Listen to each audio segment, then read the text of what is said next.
ঐ বেটা, তোৰ ৰিজাল্ট কি হ'ল? আপোনাৰ লগৰ যে মনটো, তাৰ পুতেকটো ফেইল পাপা। তোৰ কি হ'ল?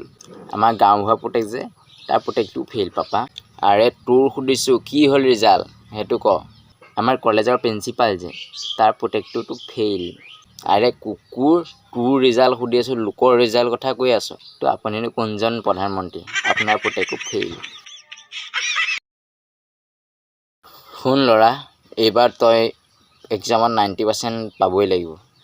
পাপা এবাৰ 90% নহয় 100% পাম। ধেমালি কিয় কৰিছ বেটা? ধেমালি আৰম্ভ কৰিছে কোনে পাপা? শুন বেটা, এইবাৰ তই যদি এক্সামত ফেইল হ, তই মোক পাপা বুলি নামাতিবি। তোৰ ৰিজাল্ট কি হ'ল বেটা?